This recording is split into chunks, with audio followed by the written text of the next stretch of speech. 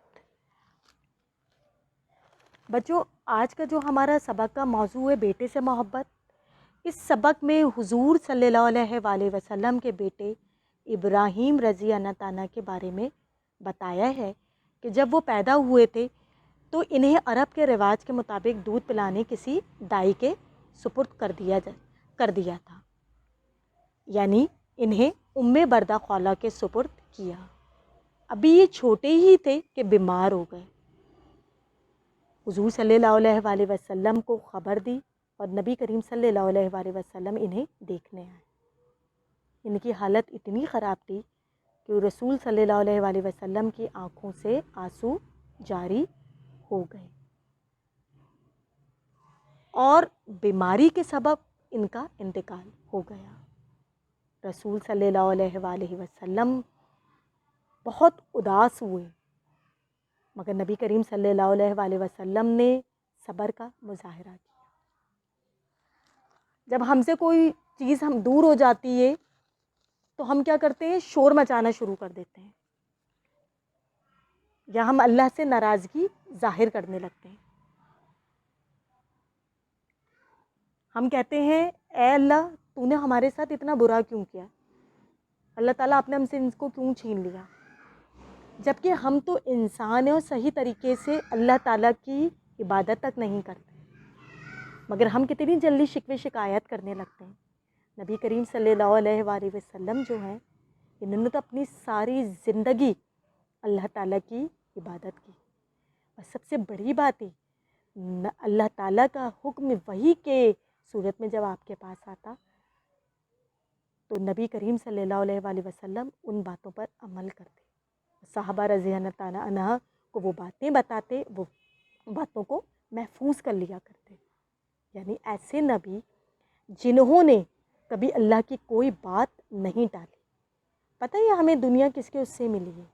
ہمیں دنیا ملی ہے نبی کریم صلی اللہ علیہ وآلہ وسلم کی وجہ سے۔ اللہ تعالیٰ نے جب ان کا نور پیدا کیا تو کہا کہ یہ نور تو دنیا کا بے مثال نور ہے، اس نور کے لیے اللہ نے دنیا کو بنایا۔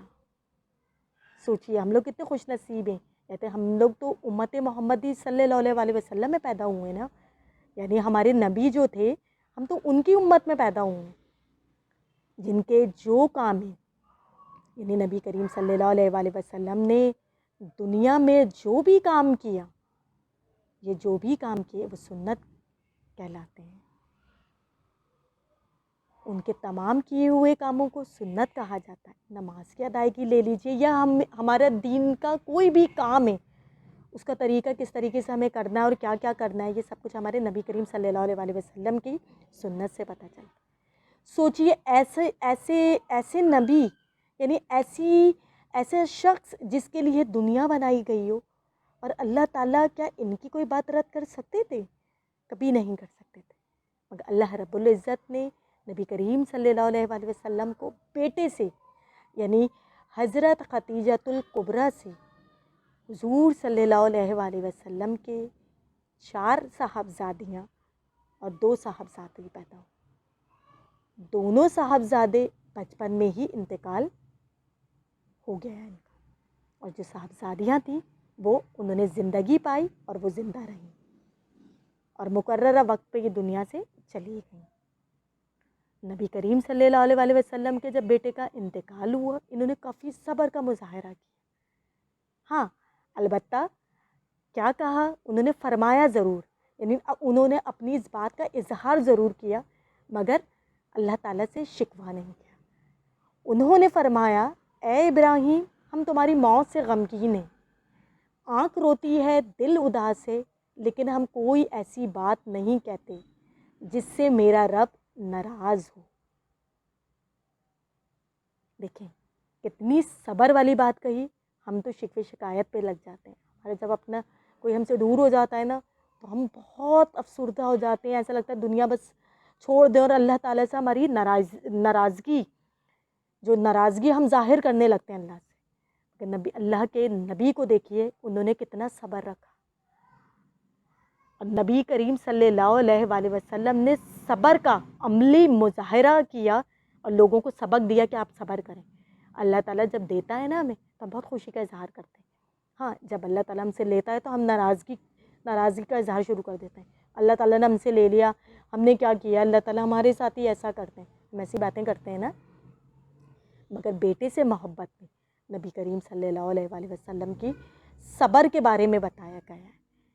انہوں نے اللہ تعالیٰ سے کوئی سوال نہیں کیا، اور جس طریقے سے دفنانے کا عمل ہوتا ہے جب وہ مکمل ہو گیا تو نبی کریم صلی اللہ علیہ وآلہ وسلم نے سپرد خاک کرنے کے بعد قبر پہ پانی چھڑکنے کے بعد سرانے کھڑے ہو کے پھر فرمایا، اے میرے بیٹے، قیامت کے دن جب تم سے سوال ہو تو کہنا میرا رب اللہ ہے، میرا دین اسلام ہے، اور میرے باپ اللہ کے رسول صلی اللہ علیہ وآلہ وسلم ہے۔ لہٰذا ہماری زندگی میں کچھ بھی ہو جائے ہمیں اللہ کی مصلحت سمجھ کر صبر کرنا چاہیے۔ کون سے ماں باپ ایسے نہیں ہوں گے جو اپنی اولاد سے محبت نہیں کرتے ہوں گے؟ سب کرتے ہیں۔ جیسے ماں باپ اولاد سے محبت کرتے ہیں تو اولاد جو ہے وہ بھی اپنے ماں باپ سے محبت کرتی ہیں، یا بہن بھائی محبت کرتے ہیں۔ یہ محبت کا وہ ہے نا دنیا۔ اللہ تعالیٰ نے بھی تو محبت کی تھی نا نبی کریم صلی اللہ علیہ وآلہ وسلم سے، جن کے لیے اتنی بڑی دنیا بنا دی۔ مگر آزمائش جو تھی وہ سب کے ساتھ ہوئی، ہم سے پہلے جتنے نبی گزرے ان تمام لوگوں کے ساتھ آزمائش ہوئی۔ لہٰذا جب ہم پر کوئی مشکل گزرے تو ہمیں صبر کا مظاہرہ کرنا چاہیے۔ جیسے اللہ دیتا ہے تو اللہ لیتے وقت بھی ہمیں صبر کا مظاہرہ کرنا چاہیے۔ مجھے پتہ ہے آپ کو یہ سبق سمجھ میں نہ آیا ہوگا، اور انشاءاللہ اور آپ میری یہ بات مانیں گے اور آپ بھی اپنی جو چیزیں دنیا سے چلی جائیں گی آپ اس پر صبر کریں گے۔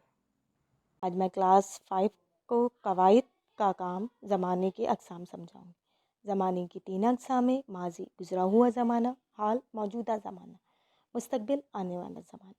اس کو اگر میں عام الفاظوں میں بتاؤں، آپ کا بچپن آپ کا ماضی ہے، ابھی جو وقت آپ گزار رہے ہیں وہ آپ کا حال ہے، اور آنے والے زمانے میں اگر جو کچھ آپ کرنا چاہتے ہیں وہ آپ کا مستقبل ہے۔ اگر میں عام مثال دوں تو حضرت یونس علیہ السلام کا واقعہ گزرے ہوئے زمانہ یعنی ماضی ہو چکا ہے۔ آپ ابھی جو کام کر رہے ہیں یہ زمانہ حال ہے۔ آپ 5ویں جماعت کا امتحان پاس کرنے کے بعد 6ٹھی جماعت میں جائیں گے، یعنی یہ کام مستقبل ہوگا۔ نیچے آپ کو کچھ جملے دیے گئے ہیں، ان جملے میں آپ کو زمانے پہچاننے ہیں اور ان کا آگے نام لکھنا ہے۔ کاپی پہ جب یہ کام کریں گے اسی طریقے سے آپ درمیان میں ایک لائن ڈرا کریں گے، یہاں پر آپ جملے اتاریں گے اور اس کے ساتھ والے پورشن جو آپ کاپی پہ بنائیں گے اس میں اس کے زمانے کا نام لکھیں گے، زمانہ حال، زمانہ مستقبل اور زمانہ ماضی۔ ٹھیک ہے، نیچے آپ کو یہاں پہ کچھ الفاظ دیے گئے ہیں: کھیلنا، لکھنا، پڑھنا، بھاگنا۔ آپ اس میں ماضی، حال اور مستقبل کا استعمال کریں گے۔ کھیلنا کا ماضی کیا ہوگا، حال کیا ہوگا، مستقبل کیا ہوگا، وہ آپ کو لکھنا ہوگا۔ کھیلنا سے کھیلنا کا بنانا ہے، لکھنے کا بنانا ہے، پڑھنے کا بنانا ہے، اور بھاگنا۔ کھیلنا، لکھنا، پڑھنا، بھاگنا، یہ تمام الفاظ کا استعمال آپ ماضی، حال اور مستقبل میں کریں گے۔ آج کا کلاس 5 کا ٹاپک ہے، آپ کے سلیبس میں دیا گیا ہے، محاورے۔ محاورے کسی لفظ کو حقیقی معنی کے بجائے غیر حقیقی معنی میں استعمال کریں، یعنی حقیقی معنوں کے علاوہ مجازی معنی یعنی کسی پر کوئی بات رکھ کر استعمال کرنے والے الفاظ کو کہتے ہیں۔ نیچے آپ کو الفاظ دیے گئے: محاورات، آسمان سے باتیں کرنا یعنی بہت اونچا ہونا، پانی پانی ہونا بہت زیادہ شرمندہ ہونا، آنکھیں بند ہونا وفات پا جانا، آنکھیں دکھانا غصے سے گھورنا۔ یہ کام ہم اپنی کاپی پر پہلے بھی کر چکے ہیں، آپ کو پتہ ہے۔ سب سے پہلے آپ محاورے کی ہیڈنگ ڈالو گے، اس پر آپ آسمان سے باتیں کرنا لکھو گے، نیچے آپ معنی کی ہیڈنگ ڈالیں گے، پھر آپ بہت اونچا ہونا لکھیں گے، اس کے نیچے آپ جملے کی ہیڈنگ ڈالو گے اور پھر آپ اس پر جملہ بنائیں گے۔ ٹھیک ہے، اس کے بعد آ گیا ہے آپ کے پاس ٹاپک متشابہ الفاظ۔ اردو زبان میں بعض الفاظ ایک سے ہوتے ہیں، ان کی ہجے ایک دوسرے سے مختلف ہوتی ہیں مگر آواز معلوم ہونے پر ایک جیسی لگتی ہے، ان کو متشابہ الفاظ کہتے ہیں۔ بعض الفاظ کی ہجے تو یکساں ہوتی ہیں مگر ان کا تلفظ اور معنی مختلف ہوتے ہیں۔ اگر میں لفظ سدا استعمال کروں، سدا الفاظ کو بھی کہتے ہیں اور سدا ہمیشہ کو بھی کہتے ہیں۔ نیچے آپ کو کچھ متشابہ الفاظ دیے ہیں جو بولنے میں ایک جیسے ہیں مگر لکھائی میں ایک دوسرے سے مختلف ہیں۔ آم کا مطلب ہوتا ہے پھل، اور ایک آم ہے خاص کی ضد۔ آر چمڑے میں سوراخ کرنے کا آلہ ہے، اور ایک آر شرم و غیرت کو کہتے ہیں۔ اعتراض کا مطلب ہوتا ہے نقص نکالنا، اور اعتراض کترانے کو بھی کہتے ہیں۔ بصر مطلب آنکھ، اور ایک بصر ہوتا ہے گزارنا۔ شرح کہتے ہیں کھول کر بیان کرنا، اور ایک شرح ہوتا ہے دینی قانون۔ آپ ان الفاظوں کو دیکھتے ہوئے اور بھی الفاظ بنانے کی کوشش کیجیے گا۔ متشابہ الفاظ ایک جیسے بولے جاتے ہیں مگر لکھائی اور معنوں میں ایک دوسرے سے بہت مختلف ہوتے ہیں۔